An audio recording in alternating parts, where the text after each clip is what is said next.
Hello bookworms! Happy Saturday! I hope you're having a relaxing long weekend. It's the King's birthday long weekend here in Australia that I'm filming this.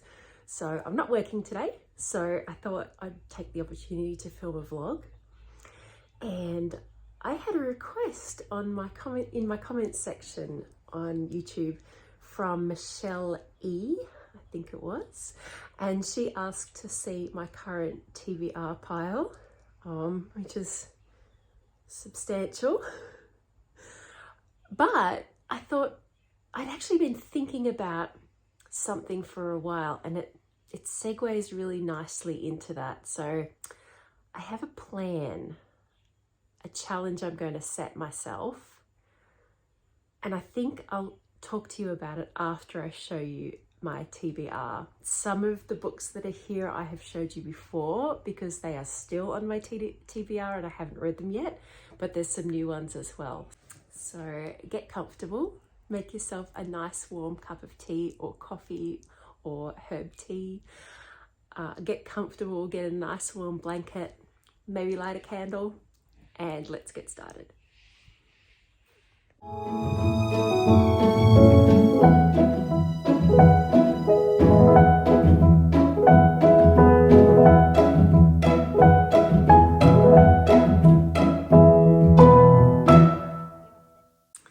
Okay, so I've tried to organize my TBR into some sort of order so it's easier to show you what's currently on it. I've showed you in a previous video, but I have this little cabinet next to my bed, which is where all my library books go for my TBR, in my TBR pile.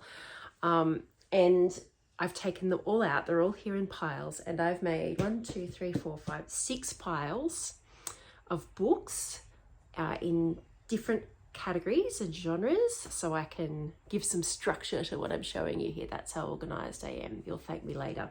This might be a long video. I'm not going to talk too much on each book because otherwise this is going to be epic, this video. So, and I want to leave some time at the end to explain my plan. So I'll get started on the piles. I might travel through a bit briefly. I won't give too much of an explanation, just short ones, and we'll see how we go. So the first one on my list, of course, is the one I'm reading currently, which is Meet Me at the Lake by Carly Fortune.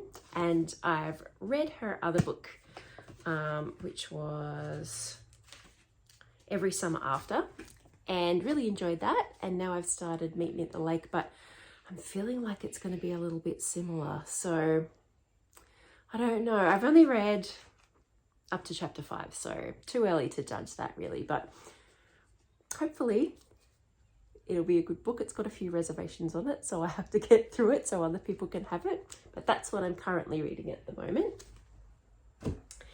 Okay, where should I start? Okay. Let's start with, I'll start with the non-fiction biographies pile. So it's a hybrid pile. It's not too big. I've only got 3 things on this pile, and that is Haruki Murakami's Novelist as a Vocation. Love Haruki Murakami, very, very famous Japanese author. I've also got Alice Pung's Unpolished Gem, and that's a biography, and I have read some fiction by Alice Pung, and she is a Melbourne writer, and her books are fantastic. I've really, really enjoyed them, so I'm really interested to read her biog. And I also have Boundaries by Jenny Miller and Victoria Lambert, which is a non-fiction kind of self-help book, which I was interested in reading. So that's my non-fiction pile. Oh, sorry, I forgot one. And the reason I forgot it is because it's tiny. This is On Doubt by Lee Sales. Oh, sorry, the light's kind of being a bit weird there. I might put the books on this side. See that shininess? Sorry about that. I've got a light just here, trying to have better lighting, trying to be all professional about this vlogging business. It's getting serious now. It's getting so serious that you are currently balanced on a pile of washing in a washing basket. So if I bounce, you move. So let's take away the curtain here. That's what you're balancing on. So professional, there you go. So professional, but don't be too impressed.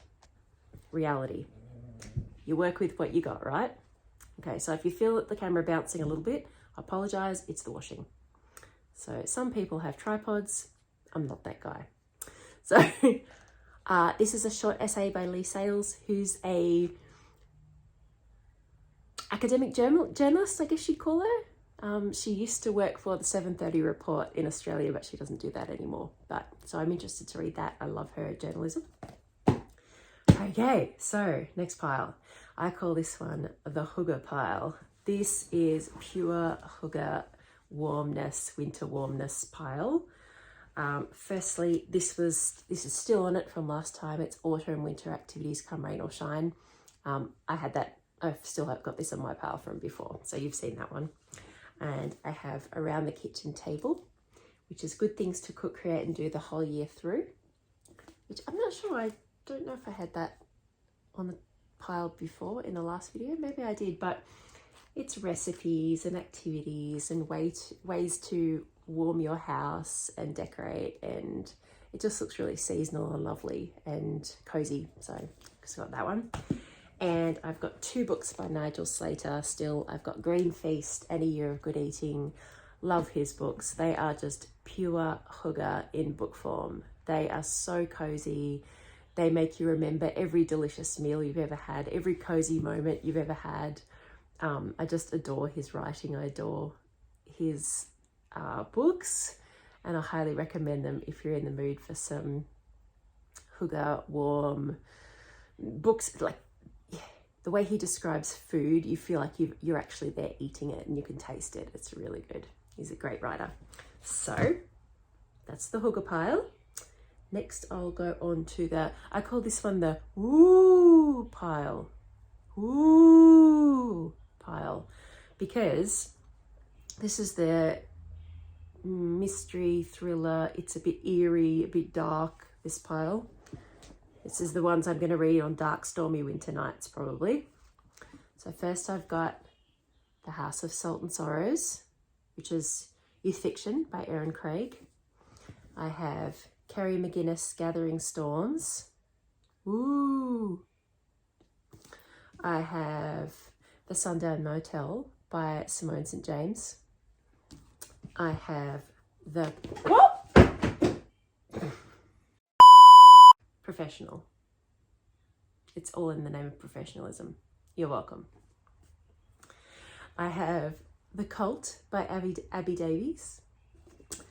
I have A Burning by, I'm going to say it's Meaga Majumdar. I've probably butchered that, I'm so sorry, but I'm really looking forward to reading that. And The Turn of the Key by Ruth Ware. So that's the spooky pile. Okay, where am I going to go next? Let's go to the travel pile. This is the current travel pile I have. I have Where We Swim by Ingrid Horrocks. And this is a story about wild swimming and camping and being in nature, which I can't wait to read. I have Islands of Abandonment, which is, I think, short essays. I don't think it's actually... Yeah, I think it's short essays about abandoned places that Cal Flynn has been taking photographs and been traveling to. I love photos of abandoned places. Like on Instagram, I follow so many accounts that are just purely photos of abandoned homes and houses. I love that stuff. I would, if not for the poisonous radiation issue, I would love to go to Chernobyl and Fukushima and have a look around the abandoned cities. That stuff just fascinates me, and the history that's just been dropped as if the people had to get up and leave, because they did, really. So, you know, like a little vignette into someone's life. I love that stuff, so I'm really looking forward to that one. I have Meet the Frugal Woods. This light's bothering me. Achieving financial independence through simple living. That one. I have Narrowboat Nomads by, I think it's Steve Hayward, about life living on the locks in England on the Thames and living in a narrowboat. I think that'll be amazing. I have Home to Wrist, which is about a woman living in a small Cornwall village. The Wild Other, love horses, love travel, love the UK, everything about that, love it. And Paris Letters, one woman's journey from the fast lane to a slow stroll in Paris, which looks amazing. Okay, that's that pile. 2 piles to go, folks. If you're still watching this, thank you so much. So the next one is, I have 2 of the series and I have the other one on order at the library. The last copy of the first issue of this series, the first book in this series, got damaged and had to be written off. The first one, I think, is called All in the Blue Unclouded Weather. I think I remember it being a movie or a TV series maybe. So, but I love Robin Klein. The second one was called Dresses of Red and Gold, and the third one's called The Sky in Silver Lace. And I think they're basically about the Melling family, and they're set in Australia in the 1940s. So it's a 3-part series and they're youth fiction, but I loved Robin Klein. She was one of my very favourite authors growing up. Interested to read these, especially when I get the first one. Okay, last pile, folks. We're getting there. So this is just the general fiction pile. It's there's some romance in there. There's a little bit of everything. So all fiction. So I have The Olive Tree by Lucinda Riley. My lovely friend Wendy loves books, who always comments on my videos, and we're becoming fast friends through YouTube, has highly recommended Lucinda Riley to me. She loves the Seven Sisters books, and I haven't read any of them, but I thought I'd read this standalone one first and kind of get my eye in a little bit. So I've got that one. I have The Reading List by Sarah Nisha Adams. I still have The Forgotten House on the Moor that one of my colleagues gave to me. Haven't read that yet. I still have The School for Good Mothers by Jessamine Chan. I have The Postmistress by Alison Stewart, Australian historical novel. And I have The House by the Lock still by Kirsty Walk. I still haven't read that one yet. So that's everything on my TBR pile currently. I think this is a good time to segue into my plan. I have a future plan and a challenge for myself. I've begun to notice that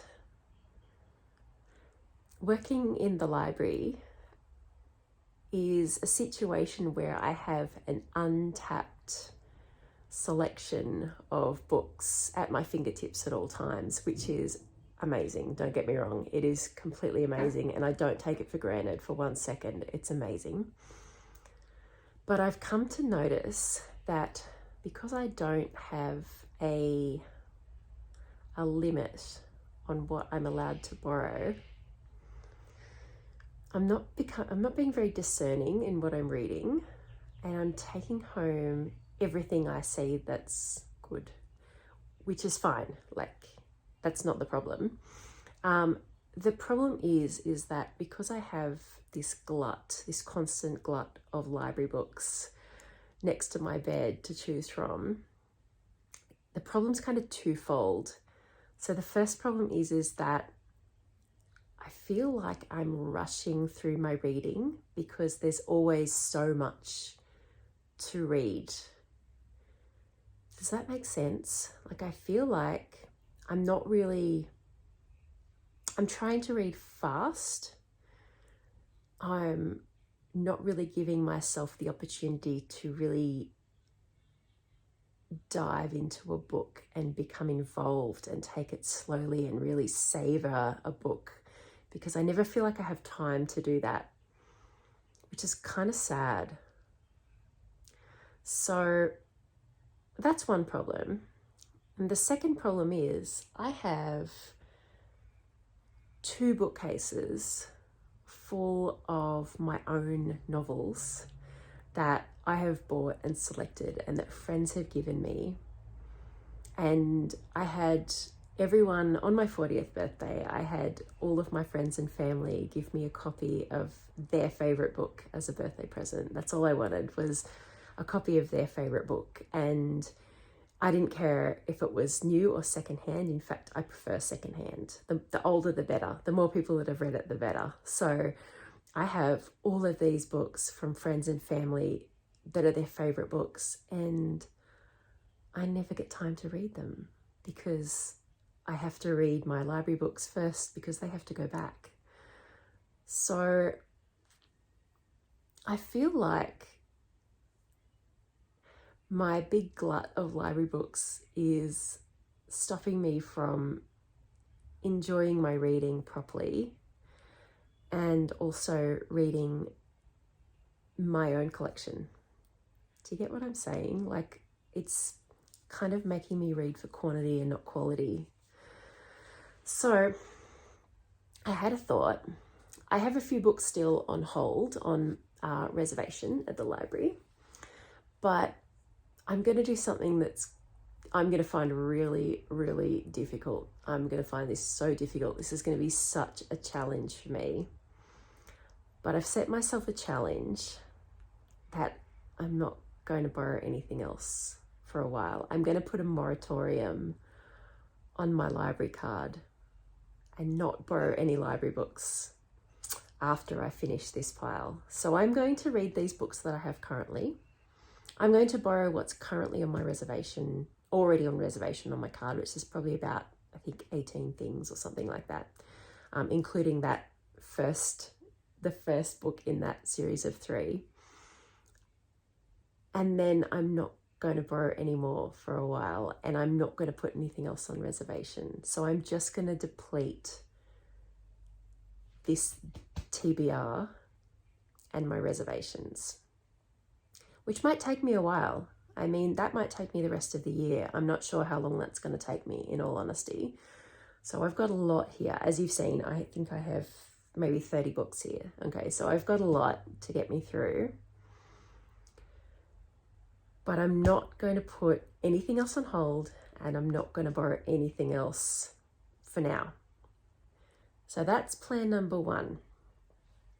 Plan number 2 is that if I do see a book in the library that I'm really interested in, instead of putting it on reservation, I'm going to write the title down in this little book that my daughter gave me for Mother's Day. It's just a little notebook. I'm going to carry it around with this little pen, and I'm going to write them down. So I won't feel like all the good books that I want to read are passing me by. I will be taking note of them. I just won't be borrowing them or putting them on reservation. So my library card will be clear, but they'll all be here for later if I want them. So step 1, read what I have at home. Step 2, read what's on reservation. Step 3, don't borrow anything else or write anything or put anything on reservation for now. Step 4, I'm going to write down any books that I see that I get recommended that I really love to look up and borrow from the library in my notebook. Sorry, that was Bluebell. She's just down here having a sleep. I'm going to write them down in that notebook. Then step 5. Step 5. So professional. Professional vlogger. Step 5. I'm going to read only books that I own for some time period. Now, I'm not really sure how to define that time period, whether to say for 6 months I can only read books that I already own, or whether it's I'm going to read 40 books that I already own. I'm not sure. I do have a lot on my shelf that I haven't read. I would say I think I would probably have 100 books on my shelf, probably more, that I haven't read. And that's not including my husband's massive sci-fi fantasy, Stephen King, Terry Pratchett collection. My husband he's a massive reader as well. So between us, we have a lot of books on our shelves. So I'm not really sure how to define that no library book period. Comment down below if you have any ideas of how I should do that, or what's the best way to do that. I don't want to put a moratorium on my library card forever. I think that's unrealistic and also not fun. No fun when you're a librarian and you can't borrow. So I need to set myself a goal or a time period for this moratorium. Tell me what you think down below if you have any ideas of how should it be time? Should it be a number of books? Should there be a goal? What do you think? So that's my idea. And then number 6, after my moratorium, my period of reading my own books, my goal is to stop that routine of having too much to read and reading for quantity, not quality, and rushing through books because I've got so much to read. I'm going to limit myself to having, it's just even hard to say, I don't even know how I'm going to do it, but to only ever having 1 book on my library card on loan and 2 books on reservation at any one time. And the reason it's 2 books on reservation is because sometimes you put a book on reservation and it takes a long time to get to you. So I'm allowing myself 2 books on reservation because there's variables in how long it takes for a book to come, especially if it's a new book and it's very popular. By the time the library orders that book and processes it and puts its cover on and its RFID code and sends it to the branches, and then it usually has 60 people in the queue for reservation, you might not get that book for 6 months if it's really popular and it's brand new. So for the allowing for that, I'm going to limit myself to 2 books on reservation and 1 on loan.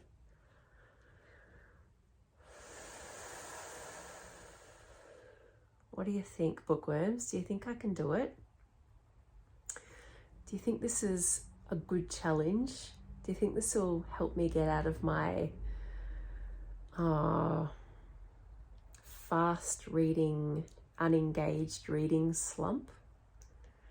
I hope so. And I'd also like to get some time to actually tackle some of the books that are on my shelf, because I have so many good books sitting there looking at me going, when's it my turn? When's it my turn? What about me?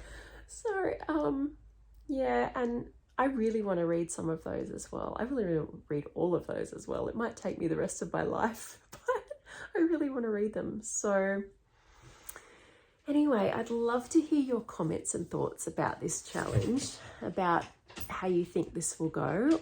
Have you ever felt that way about reading, that there's just too many books and not enough time, and you start to read fast and not in an engaged way?